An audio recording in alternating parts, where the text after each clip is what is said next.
سور زندگی جیسے حضرت اسرافیل علیہ السلام قیامت میں دوسری مرتبہ سور پھونکیں گے لوگوں کو زندہ کرنے کے لیے. جب لوگ زندہ ہو کر حساب کتاب کے لیے چل پڑیں گے تو وہ سور زندگی کہلائے گا. کیا کہلائے گا وہ؟ سور زندگی. تو ایسے ہی حضور اکرم صلی اللہ علیہ وسلم کی آمد اس مری ہوئی دنیا اور اس ختم ہونے کی کگار پر پہنچنے والی دنیا کے لیے گویا سور زندگی ہے. اسی عنوان کے تحت حضرت نے یہ زبردست مضمون لکھا ہے. آیا سمجھ میں؟ ذرا 1400 برس پہلے کی دنیا پر نظر ڈالیے.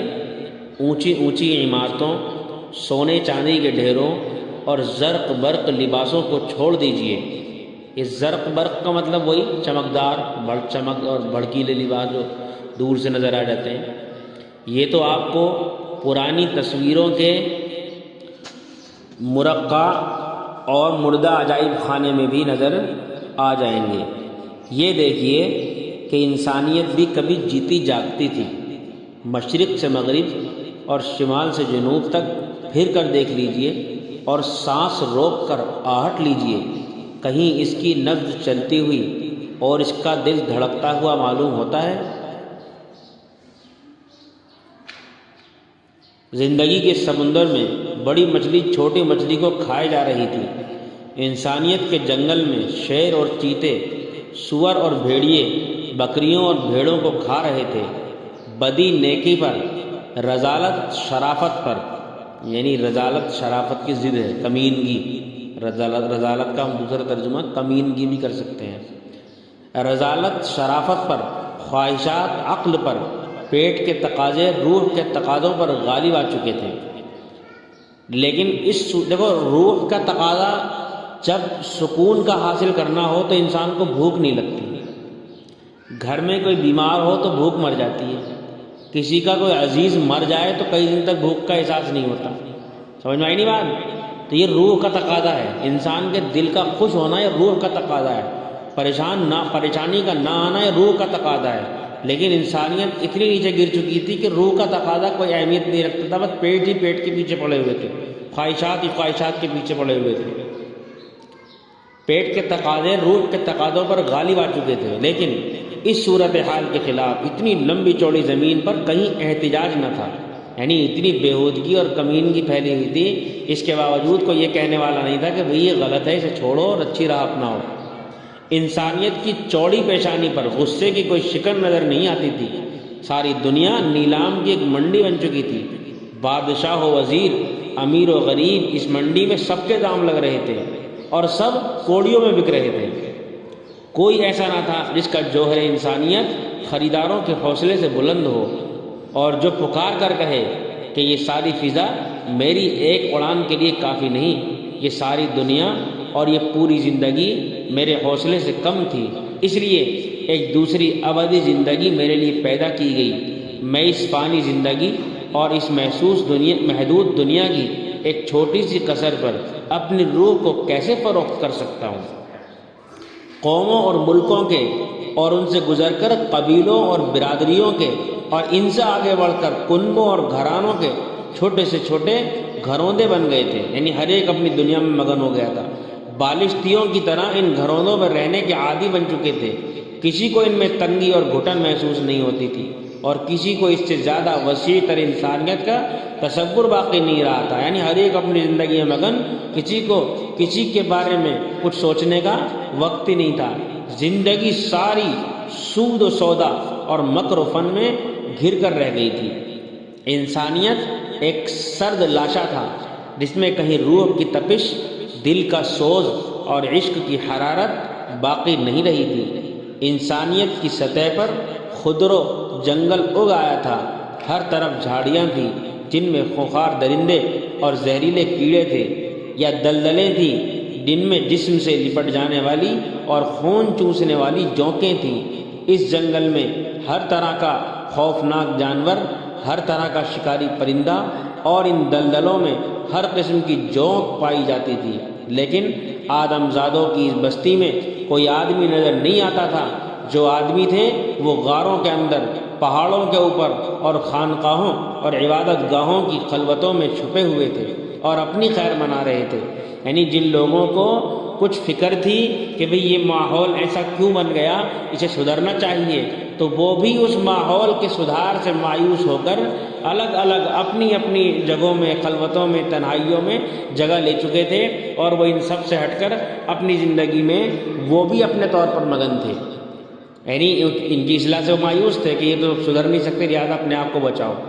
تو انہوں نے بھی یہ کیا اپنی خیر منا رہے تھے، یا زندگی میں رہتے ہوئے زندگی سے آنکھیں بند کر کے فلسفے سے اپنا دل بہلا رہے تھے، یا شاعری سے اپنا غم غلط کر رہے تھے، اور زندگی کے میدان میں کوئی مرد میدان نہ تھا۔ دفعتاً انسانیت کے اس سرد جسم میں گرم خون کی ایک رو دوڑی، نبض میں حرکت اور جسم میں جنبش پیدا ہوئی۔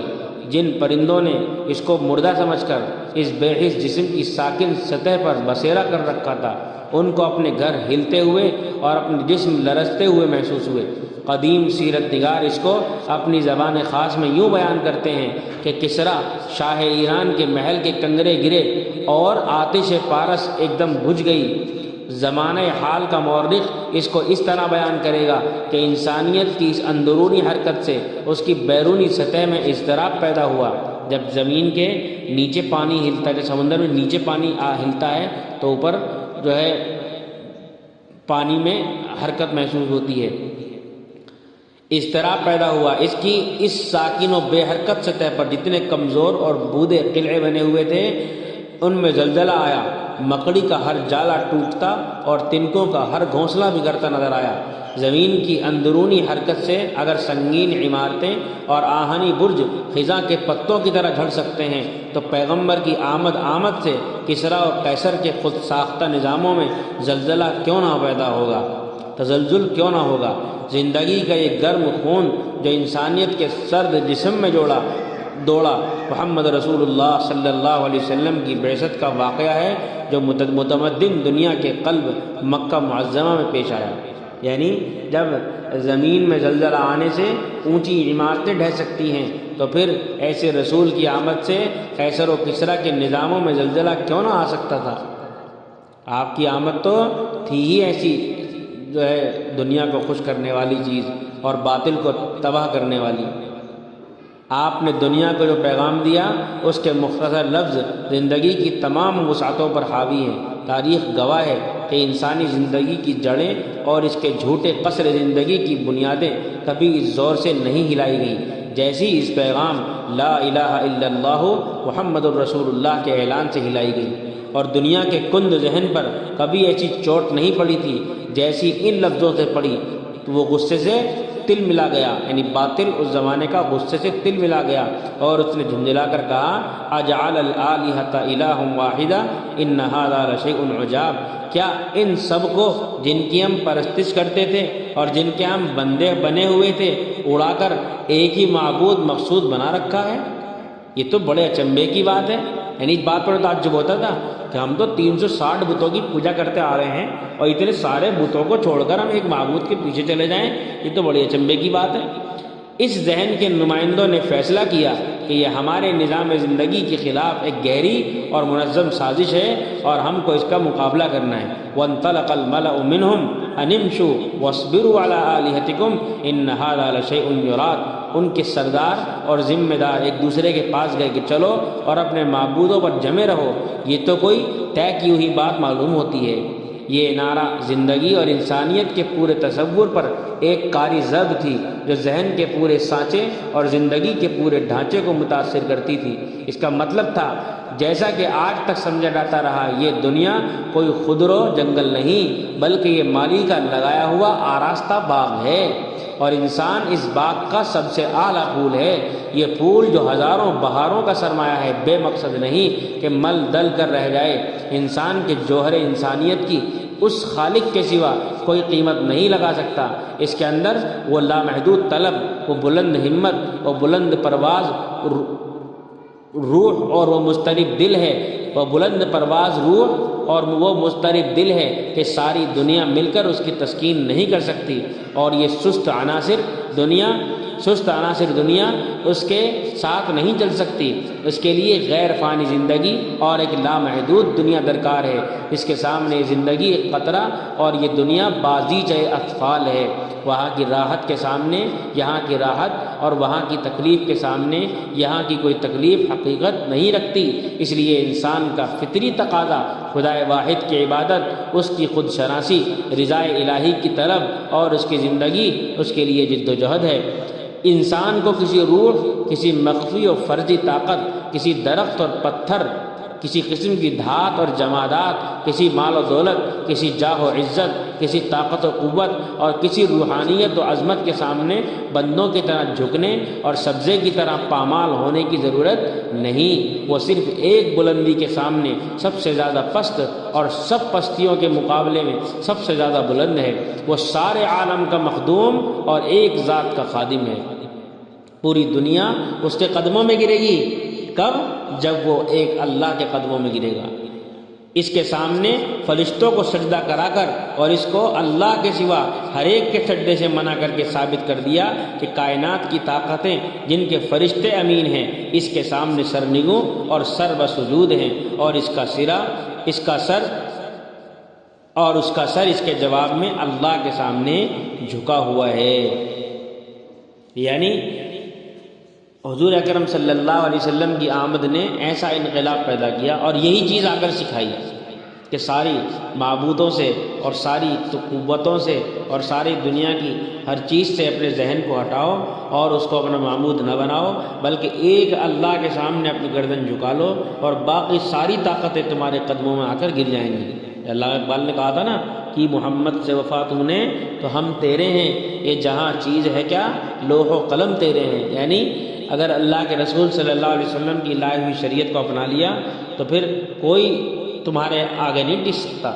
ہماری وہی کیفیت اور ہمارا وہی مقام تھا، اور آج ساری دنیا ہمیں ڈرا رہی ہے۔ اب حضور کی شان میں گستاخیاں کی جا رہی ہیں اور کسی کے سر پہ کوئی جو نہیں دیں گے، کسی کو کوئی فرق ہی نہیں پڑ رہا کہ اللہ کے نبی صلی اللہ جنہیں پڑھ رہا ہے ان کے پاس کوئی قوت نہیں ہے کہ وہ ظالم کا اپنی قوت سے مقابلہ کر سکے اور حضور کی ذات کا اپنی طاقت سے دفاع کر سکے۔ ان کے پاس قوت نہیں ہے تو وہ بیچارے کوئی بائیکاٹ کر کے اور کوئی احتجاج کر کے کام چلا رہا ہے۔ جن کے پاس قوت ہے وہ آج بھی انہیں کے ساتھ دے رہے ہیں۔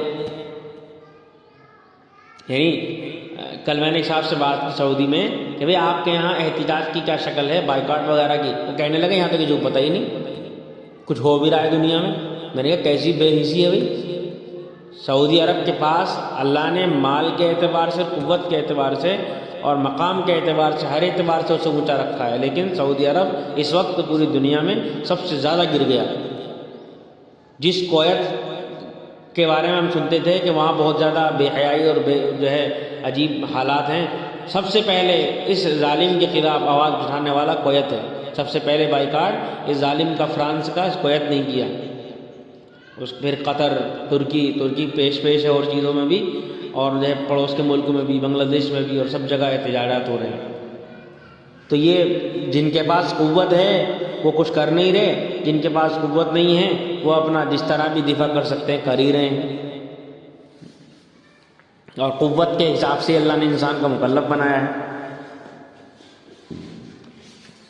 تو بہرحال حضور کی لائی ہوئی سیرت اور حضور کا لایا ہوا دین ہمارے لیے ایسا زبردست ذریعہ ہے دنیا کو غلام بنانے کا کہ اس کے علاوہ کوئی اور ذریعہ ہے ہی نہیں۔ کہ صحابہ کی مختصر سی تعداد اور پوری دنیا پر حاوی ہو گئی، کس بنیاد پر؟ کلمہ لا الہ الا اللہ محمد رسول اللہ کو ساتھ لینے کی بنیاد پر۔ یہ ایک ایسا نسخہ ہے کہ جس کو جہاں جیسے کہتے ہیں نا نسخہ کیمیا، یہ ایک کیمیا والا نسخہ ہے۔ دنیا کا ذہن اتنا شل ہو چکا تھا کہ وہ مادیت اور محسوسات اور جسم اور پیٹ کے حدود سے باہر آسانی سے کام نہیں کر سکتا تھا۔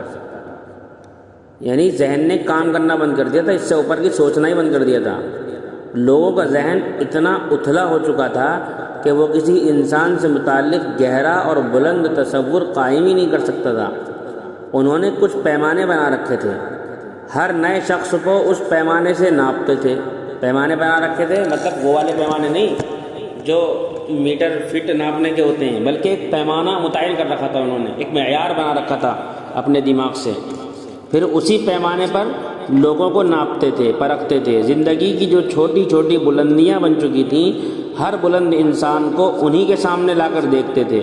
انہوں نے بڑے غور و فکر اور ذہانت سے کام لیا، اور وہ رسول اللہ صلی اللہ علیہ وسلم کے لیے اس کے آگے نہ سوچ سکے کہ یا تو وہ مال و دولت کے، یا سرمایہ داری و بادشاہی کے، یا عیش و عشرت کے طالب ہیں۔ یعنی حضور اکرم صلی اللہ علیہ وسلم جب نبوت کا اعلان فرما رہے ہیں اور ان لوگوں کو یہ اعلان برا لگ رہا ہے، تو ان کے ایک شخص کو اس کے مقصد سے ہٹانے کے لیے انہوں نے اس سے اوپر اٹھ کر سوچا ہی نہیں۔ کیا سوچا کہ جیسے ہم پیسے کے اور مال کے اور دولت اور عزت اور شہرت اور عہدوں کے پیچھے بھاگتے ہیں، ایسے ہی محمد بھی صلی اللہ علیہ وسلم اسی کی چاہت میں ہوں گے، لہذا انہیں بھی اسی چیز کی لالچ دیا گیا۔ کیا کہا گیا کہ اگر تم چاہتے ہو کہ خوبصورت عورت چاہیے تو ہماری بیٹیوں میں مکے میں جو سب سے خوبصورت ہوگی اس سے تیری شادی کرا دیں گے۔ اگر تم چاہتے ہو کہ ہمیں سرداری چاہیے تو ہم بغیر کسی اختلاف کے تجھے اپنا سردار ماننے تیار ہیں۔ تجھے دولت چاہیے تو ہم دولت کے انبار لگا دیں گے۔ یعنی یہی سوچا انہوں نے۔ کیوں؟ اس لیے کہ جتنی چھوٹی انسان کی سوچ ہوتی ہے، دوسرے کے بارے میں بھی وہ اتنا ہی چھوٹا سوچتا ہے۔ انصاف کیجئے تو اس وقت تک دنیا کا تجربہ اس سے زیادہ اور تھا بھی کیا، اور اس نے اپنے زمانے کے حوصلہ مندوں اور شہبازوں کی اس سے بلند پرواز کب دیکھی تھی؟ انہوں نے آپ کی خدمت میں ایک وفد بھیجا۔ یہ دراصل اس عصر کے ذہن و دماغ اور نفسیات کی سچی نمائندگی، اور اس نے جو کچھ کہا وہ زمانے کے احساسات کی صحیح ترجمانی تھی۔ اس زمانے کے رسول اللہ صلی اللہ علیہ وسلم نے جو اس کا جواب دیا وہ نبوت کی صحیح نمائندگی اور امت مسلمہ کی حقیقت کا اصلی اظہار تھا۔ آپ نے ثابت کر دیا کہ آپ ان میں سے کسی چیز کے طالب نہیں، آپ جس چیز کے داعی ہیں وہ ان کی ان بلند چیزوں سے اس سے بھی زیادہ اونچی ہے جتنا آسمان اس زمین سے۔ یعنی جو چیز آپ لے کر آئے ہیں وہ ان کی سوچ کے مطابق جو بلند چیزیں ہیں ان چیزوں سے اتنی اونچی نہیں کہ جتنا آسمان سے زمین، زمین سے آسمان، بلکہ اس سے بھی زیادہ اونچی ہے۔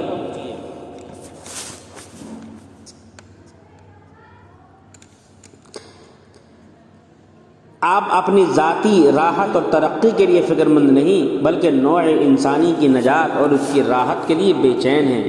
آپ اس دنیا میں اپنے لیے کوئی مصنوعی جنت بنانے کے خواہش مند نہیں بلکہ جنت سے نکالے ہوئے انسان کو حقیقی جنت میں ہمیشہ کے لیے داخل کرنا چاہتے ہیں۔ آپ اپنی سرداری کے لیے کوشاں نہیں بلکہ تمام انسانوں کو انسان کی غلامی سے نکال کر بادشاہ حقیقی کی غلامی میں داخل کرنا چاہتے ہیں۔ اسی بنیاد پر یہ امت بنی اور یہی پیغام لے کر تمام دنیا میں پھیل گئی۔ اس کے سفیروں نے جو اپنے اندر دعوت کی سچی روح اور اسلام کی صحیح زندگی رکھتے تھے، کسریٰ اور قیصر کے بھرے دربار میں صاف کہہ دیا کہ ہم کو اللہ نے اس کام کے لیے مقرر کیا ہے کہ ہم اس کے بندوں کو بندوں کی بندگی سے نکال کر اللہ کی غلامی میں، دنیا کی تنگی سے نکال کر اس کی وسعت میں، اور مذاہب کی ناانصافی سے نکال کر اسلام کے اس انصاف میں داخل کریں۔ ان کو جب اپنے اصولوں پر حکومت قائم کرنے اور چلانے کا موقع ملا تو وہ جو کچھ کہتے تھے اور جس کی دوسروں کو دعوت دیتے تھے اس کو جاری کر کے دکھا دیا۔ یعنی صحابہ نے جو کہتے تھے اور جس کو وہ دوسروں پر نافذ کرنا چاہتے تھے اس کو اپنے اوپر نافذ کر کے انہوں نے دکھا دیا۔ ان کی معیاری حکومت کے زمانے میں کسی انسان کی بندگی نہیں ہوتی تھی بلکہ اللہ کی بندگی ہوتی تھی۔ کسی انسان یا جماعت کا حکم نہیں چلتا تھا بلکہ اللہ کا حکم چلتا تھا۔ ان کا حاکم جس کو وہ خلیفہ کہتے تھے معمولی سی انسانی تحقیر پر کہہ اٹھتا تھا کہ لوگ ماں کے پیٹ سے آزاد پیدا ہوئے تھے، تم نے ان کو کب سے غلام بنا لیا؟ حضرت عمر نے فرمایا تھا تم نے ان کو کب سے غلام بنا لیا، یہ تو آزاد پیدا ہوئے ہیں۔ ان کا بڑے سے بڑا حاکم بڑی بڑی بادشاہتوں کے دارالسلطنت میں اس شان سے رہتا تھا کہ لوگ اس کو مزدور سمجھ کر اس کے سر پر بوجھ رکھ دیتے تھے۔ یعنی بڑے سے بڑے حاکم کا معیار زندگی یہ تھا کہ لوگ اسے مزدور سمجھ کر اس کے سر پر بوجھ رکھ دیتے تھے اور وہ اس کو ان کے گھر پہنچا آتا ان کا دولت مند انسان اس طرح زندگی گزارتا تھا کہ معلوم ہوتا تھا کہ وہ اس زندگی کو زندگی اور اس کی راحت کو راحت ہی نہیں سمجھتا، اس کی نظر کسی اور زندگی پر ہے اور اس کو طلب کسی اور راحت کی ہے۔ اس امت کا وجود دنیا کے ہر گوشے میں مادی حقیقتوں اور جسمانی لذتوں کے علاوہ ایک بالکل دوسری حقیقت کے وجود کا اعلان ہے۔ ایک دوسری دنیا کی لذتوں میں ان کا دل ہی نہیں لگتا، ایسا لگتا ہے جیسے زمین کے لوگ ہی نہیں ہیں۔ جب اس زمانے کے لوگ جہاں جہاں چھاپا پہنچے ہیں وہ دیکھتے تھے تو کیا کہتے تھے کہ یہ انسان ہی نہیں لگتے۔ اس کا ہر فرد پیدا ہو کر اور مر کر بھی اس حقیقت کا اعلان کرتا ہے کہ دنیا کی طاقتوں سے بڑی ایک دوسری طاقت ہے اور اس زندگی سے زیادہ حقیقی دوسری زندگی ہے۔ وہ دنیا میں آتا ہے تو اس کے کان میں اسی حق کی اذان دی جاتی ہے، مرتا ہے تو اسی شہادت و مظاہرے کے ساتھ اس کو رخصت کیا جاتا ہے۔ جب اس دنیا پر بے حسی اور موت کا سکوت طاری ہو جاتا ہے اور شہر کی ساری آبادی معاش کی جد و جہد میں سرتاپا غرق ہو جاتی ہے اور دنیا میں مادی ضرورتوں کے علاوہ کوئی اور ضرورت اور محسوس حقیقتوں کے علاوہ کوئی اور حقیقت جیتی جاگتی نظر نہیں آتی، اس کی وہی اذان اس طلسم کو توڑ دیتی اور اس کا اعلان کرتی ہے کہ نہیں، جسم اور پیٹ سے زیادہ ایک دوسری روشن حقیقت ہے اور وہی کامیابی کی راہ ہے۔ حی علی الصلاۃ حی علی الفلاح۔ بازار کا شور اس نعرہ حق کے سامنے دب جاتا ہے اور سب حقیقتیں اس حقیقت کے سامنے ماند پڑ جاتی ہیں اور اللہ کے بندے اس آواز پر دیوانہ وار دوڑ پڑتے ہیں۔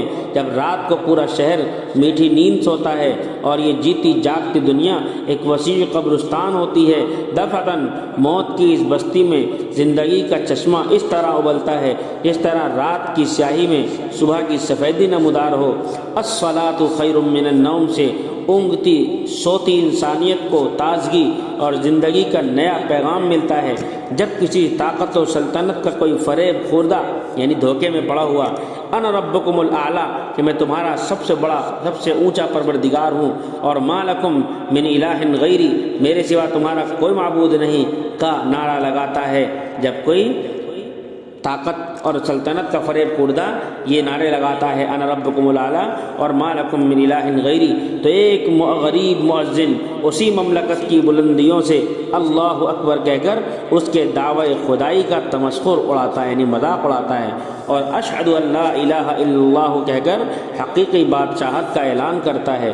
اس طرح دنیا کا مزاج بے اعتدالی سے اور اس کا دماغ بہکنے سے محفوظ رہتا ہے۔ اس عرفان، ایمان اور اعلان کا چشمہ محمد رسول اللہ صلی اللہ علیہ وسلم کی بعثت اور آپ کی تعلیم و دعوت ہے، اور اب یہی عرفان، ایمان اور اعلان دنیا کی حیات نو کا سرچشمہ اور ہر صحیح و غالب انقلاب کا واحد ذریعہ ہے۔ یہ سحر جو کبھی فردہ ہے کبھی ہے امروز، نہیں معلوم کہ ہوتی ہے کہاں سے پیدا، وہ سحر جس سے لرزتا ہے سبستان وجود، ہوتی ہے بندے مومن کی اذان سے پیدا۔